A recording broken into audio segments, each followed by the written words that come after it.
Yo, what is going on, everybody? It is your boy Grip and Rip back here with another video for you guys today.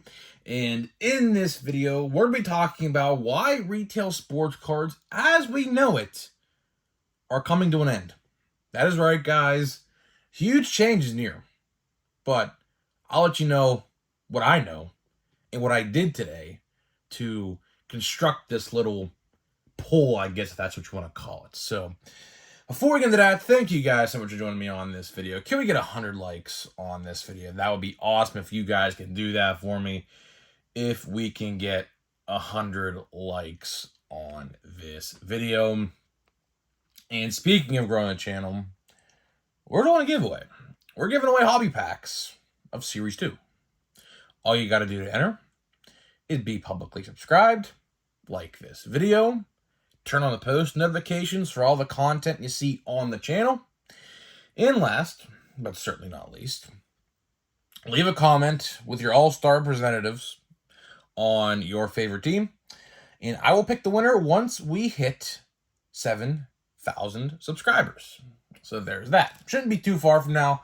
Like to do that hopefully by the end of September. I definitely think it's within grasp. I definitely think we could do it.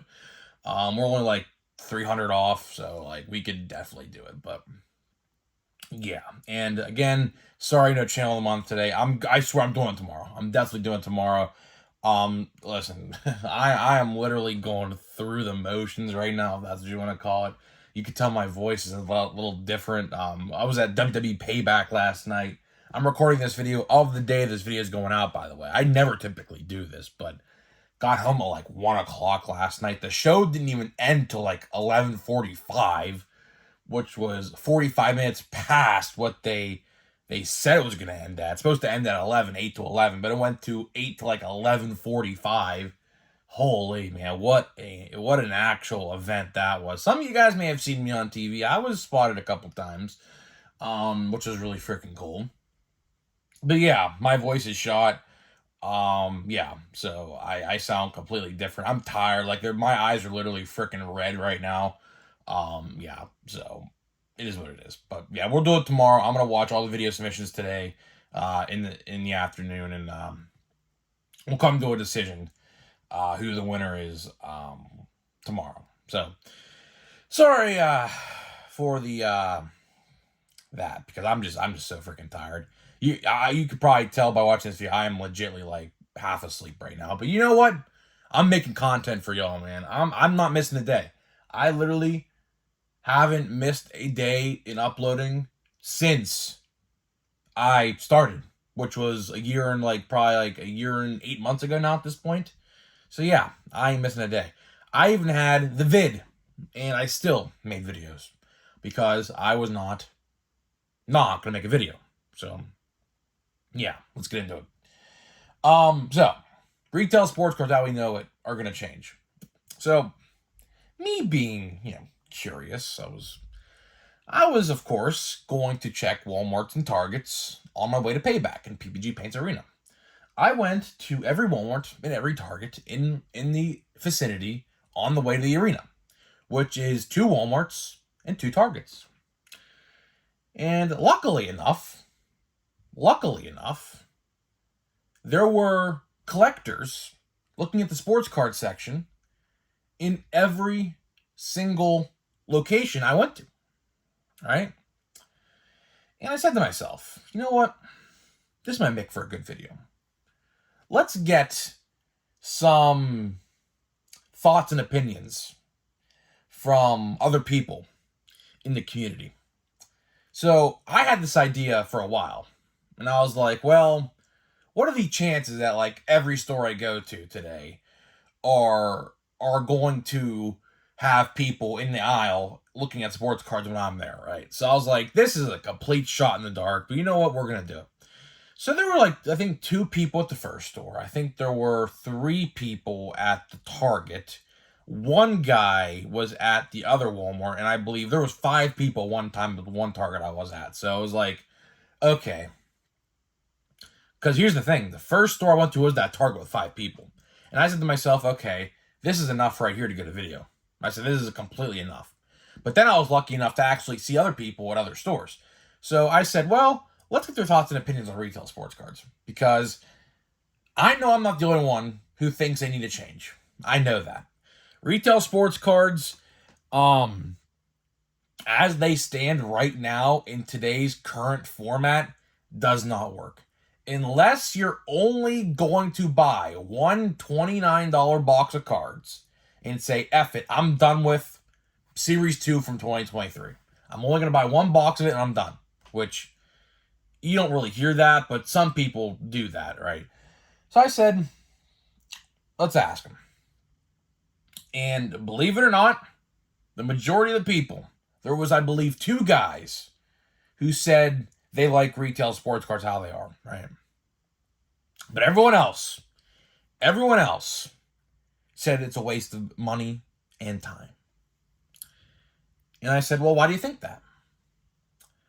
I got the majority of the answers. Now, I don't remember word for word what they told me. Or I wasn't recording them, or I wasn't going to stick a camera in their face, right? Or else I would have, if they would allow me. But I was like, I'm not going to do this in the middle of a freaking Target, right?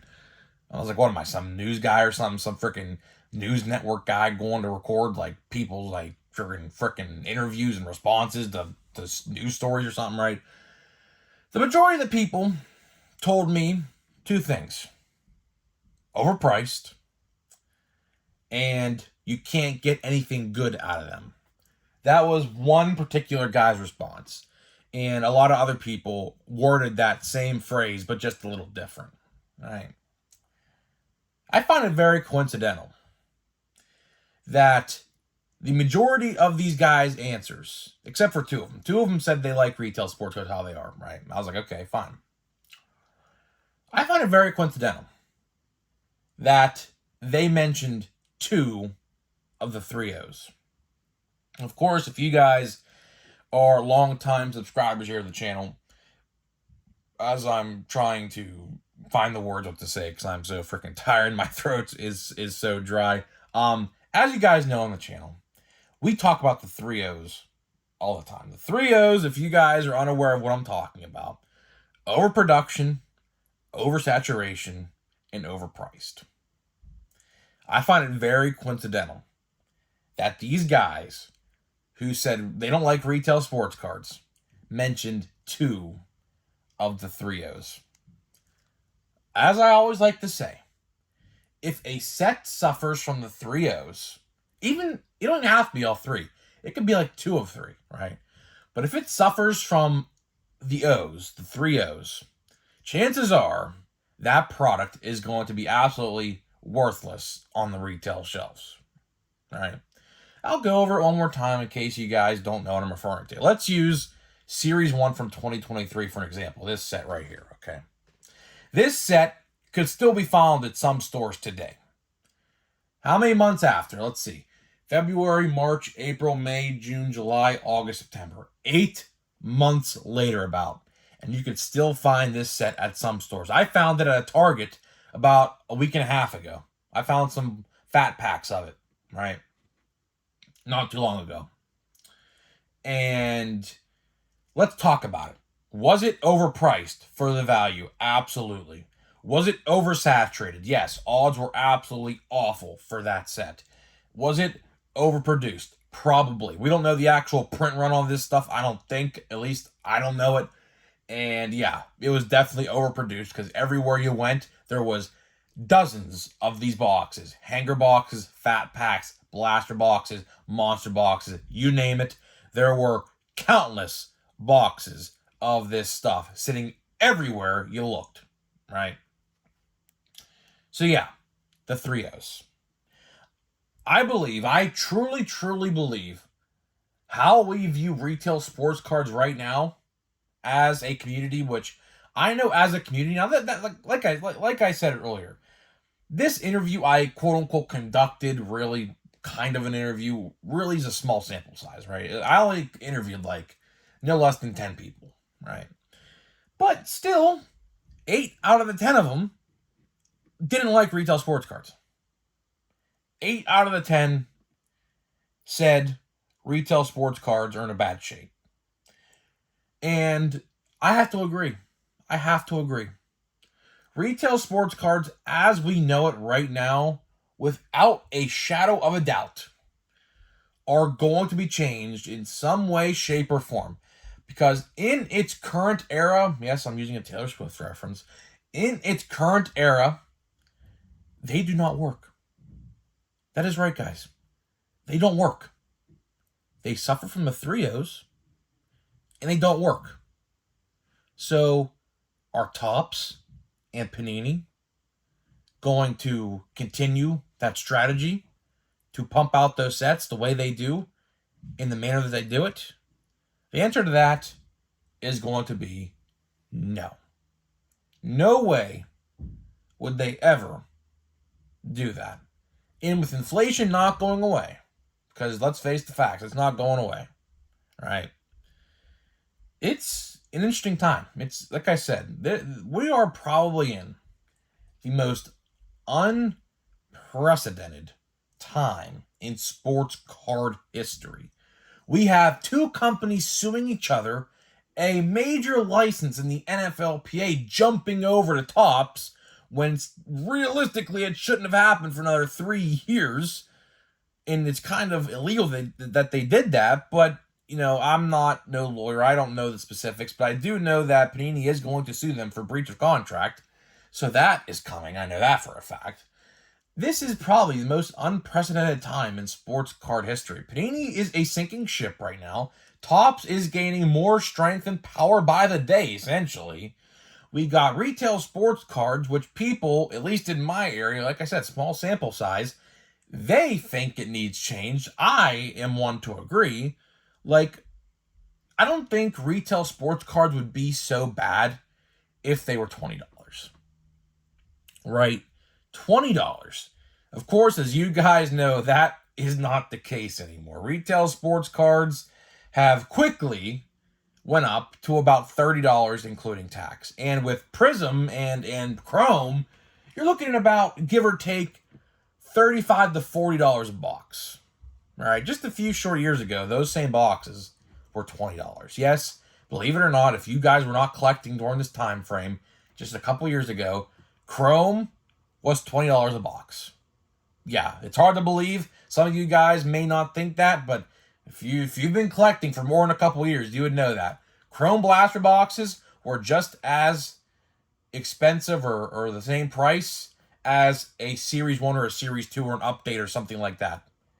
So, clearly, you know, we have taken a drastic turn for the worst here with retail sports cards.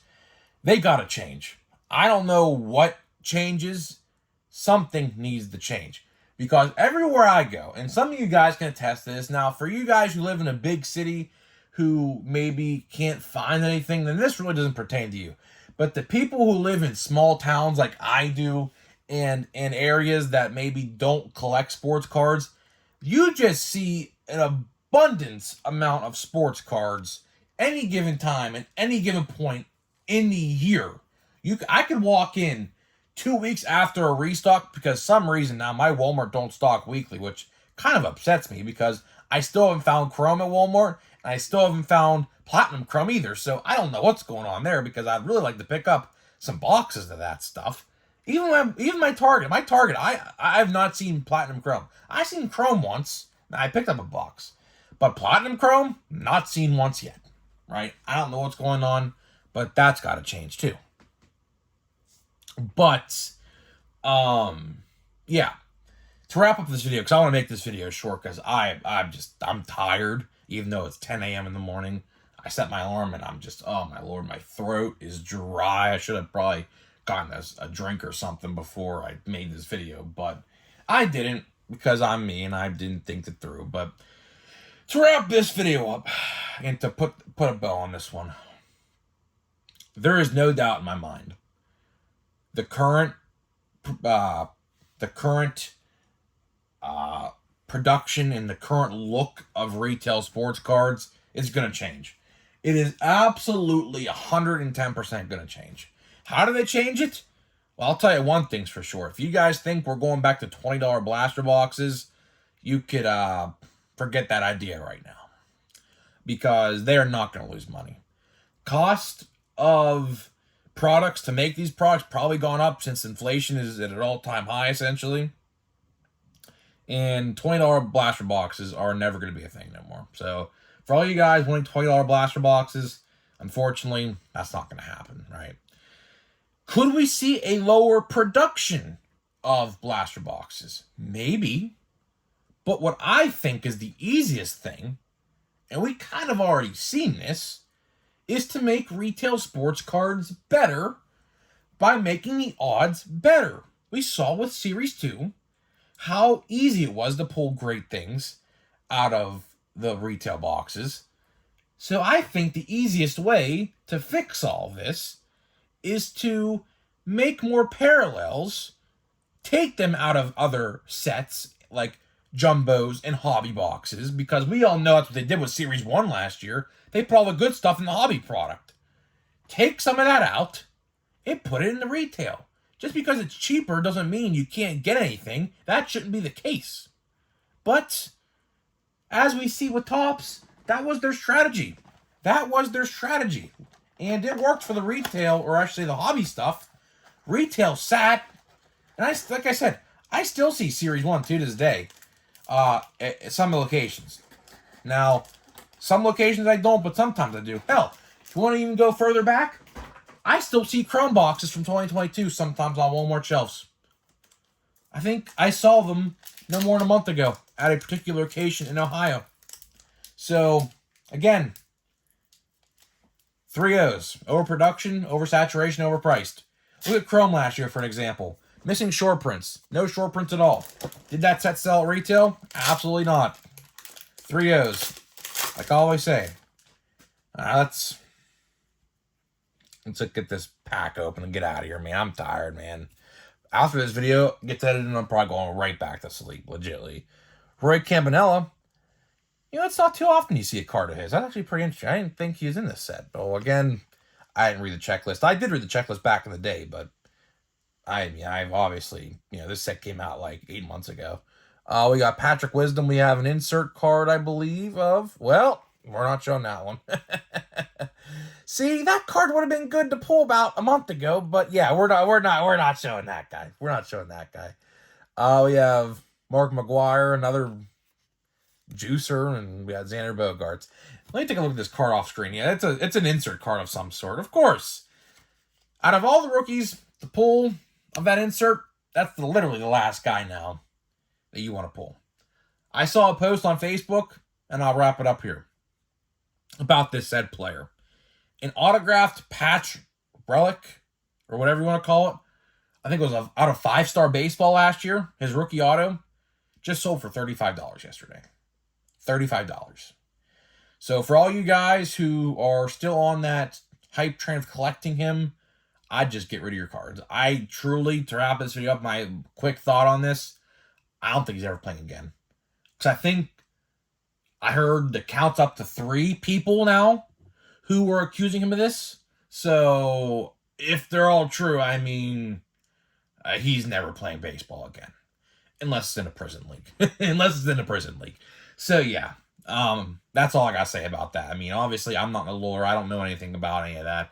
I just see what people see online and tweet. So, yeah. So, thank you guys so much for watching. This video is a little bit shorter because obviously I just wanted to get out of here. I'm tired. I'm super tired. So, guys, let me know in the comment section. Do you think retail sports card need change? I'd love to hear what you guys have to think. Like I said, I conducted a small sample size interview. Very, very small sample size. Of course, only like 10 people. But 8 out of the 10, also the same thing. Retail sports card need change. So, let me know what you think, and I'll see you guys in the next video.